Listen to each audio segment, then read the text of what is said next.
Axiom mission 4 में 4 उम्मीदवार भेजे गए हैं, उनमें से एक हमारे शुभांशु शुक्ला हैं। ये 4 लोग आपके सामने तस्वीरों के रूप में हैं।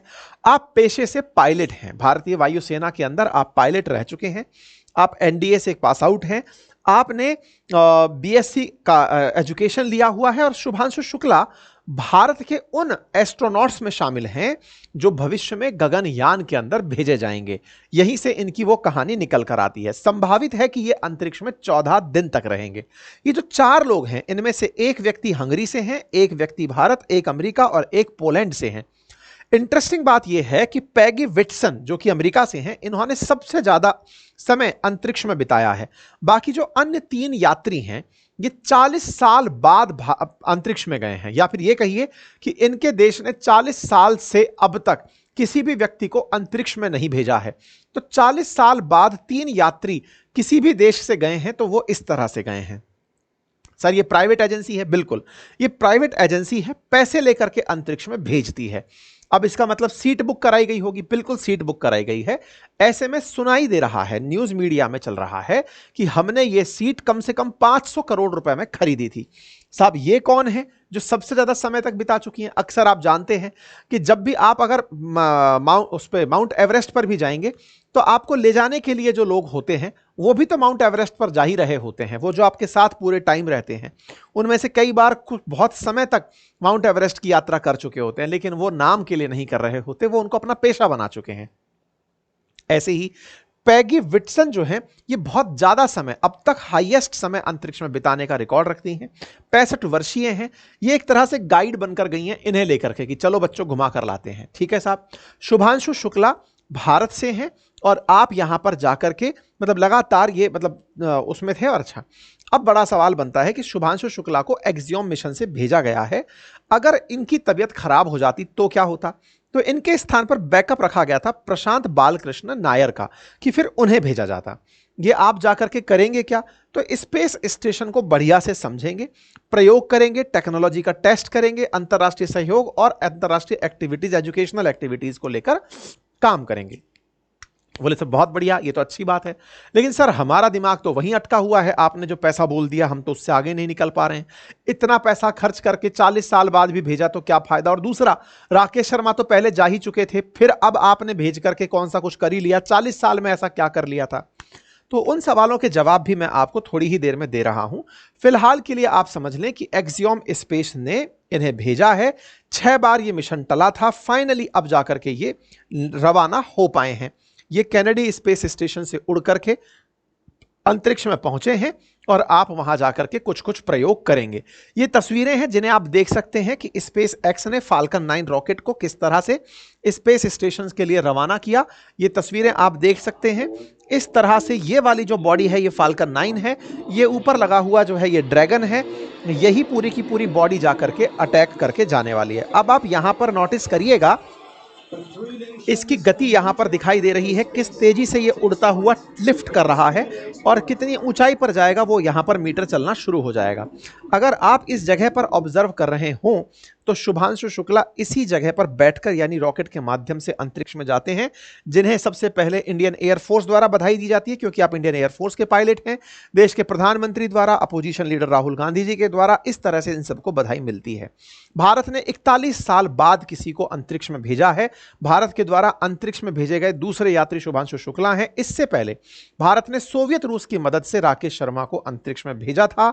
आईआईएससी ने चूंकि इसका लाइव टेलीकास्ट किया था तो उन्होंने भी इसके बारे में अपडेट दिया। भेजने का तरीका क्या है? सबसे पहले इनको यहां से लॉन्च हुआ किया जाता है, फिर पृथ्वी की धीरे धीरे चक्कर कटाई जाती है, परिक्रमा पथ बनाया जाता है और फिर आईएसएस से पथ को मैच कराने का काम किया जाता है। इस पूरे काम के अंदर इन सबको जब पहुंचाया जाता है तो ये कुछ इस तरह से यहां पहुंचे हैं। अब जिस स्पेस स्टेशन में आप पहुंचे हैं, एक एक्सियोम मिशन के दौरान आपने तस्वीरें भेजी। आप यहां पर स्पीड नोट कर सकते हैं कि इनकी गाड़ी किस स्पीड से चल रही है। 26,506 किलोमीटर की गति से इनका जो कैप्सूल है वो उड़ रहा है और उसमें आप बैठे हुए दिख रहे हैं। आप सोचिए कि कितनी उन्नत तकनीक ये रही होगी कि इतनी गति से चलते हुए स्पेसक्राफ्ट में आप इतना सहज बैठे हुए बातचीत कर रहे हैं। ये कह रहे हैं कि मुझे थोड़ा सा पीठ पर बल महसूस हो रहा है, लेकिन एक्साइटमेंट अपने चरम पर है। इस बात के लिए इन्होंने धन्यवाद भी दिया कि हाँ, ये काम मेरे लिए बहुत अच्छा आप सबके सहयोग से हुआ है। एक और जो रोचक तस्वीर आपको देखनी चाहिए, अब आप यहां पर एक चीज देख रहे होंगे, एक मशीन है जो दूसरी मशीन के साथ बहुत बहुत स्लो तरीके से आकर के कनेक्ट हो रही है। इसे देखकर देखने वालों को जरूर यह महसूस हो सकता है कि यार ये तो कोई बहुत ही स्लो प्रक्रिया है जो जगह लेने जा रही है। हो क्या रहा है, ये ड्रैगन कैप्सूल है और ये आईएसएस है। ड्रैगन कैप्सूल आईएसएस पर कनेक्ट होने जा रहा है।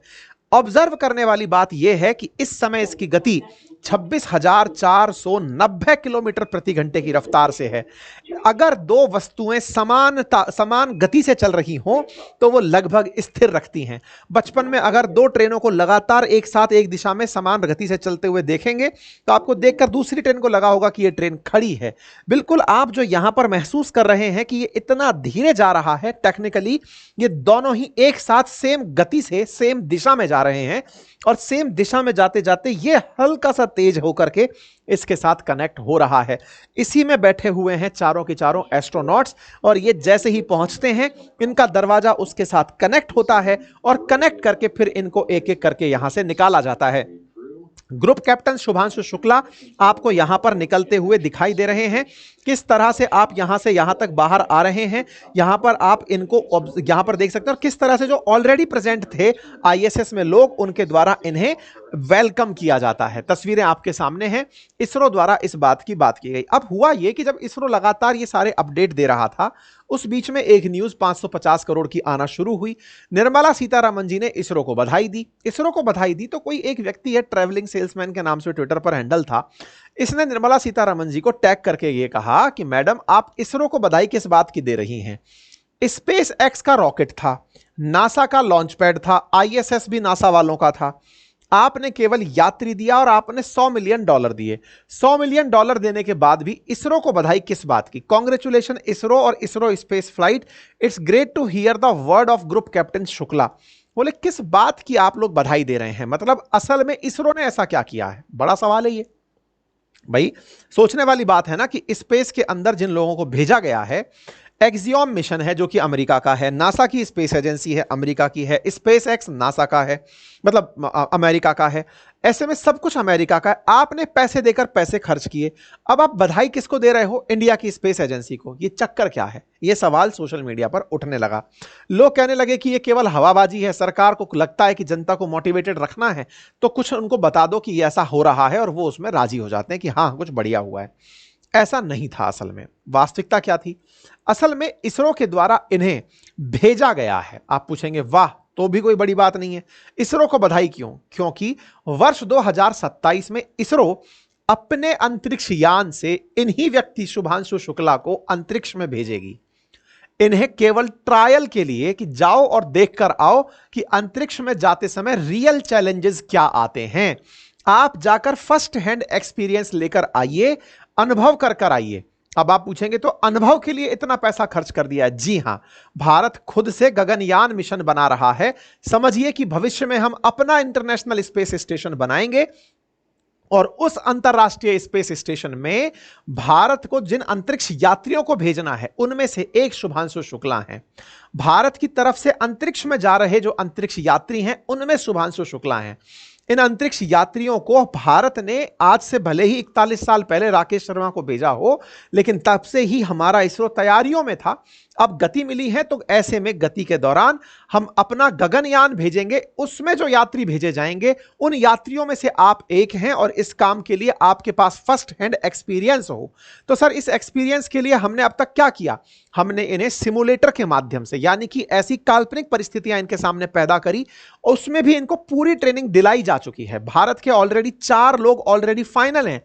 प्रशांत नायर, अजीत कृष्णन, अंगद प्रताप, 4 लोग ऑलरेडी फाइनल हैं जिन्हें हम लोग गगनयान में भेजेंगे, गगन यात्री कहलाएंगे और ये गगन यात्री इसरो के द्वारा भेजे जाएंगे। लेकिन इन्हें पहले ट्रेनिंग के रूप में कि जाओ और चेक करके आओ कि कैसा होता है, तो ट्रेनिंग के लिए इन्हें आईएसएस के अंदर भेजा गया है। तो संभवतः आप लोगों को इस बात का जवाब मिल गया हो आप जब यहां गए हैं तो माइक्रोग्रेविटी या फिर माइक्रोग्रेविटी, जीरो ग्रेविटी, तमाम प्रकार के प्रयोग आप यहां पर करने वाले हैं।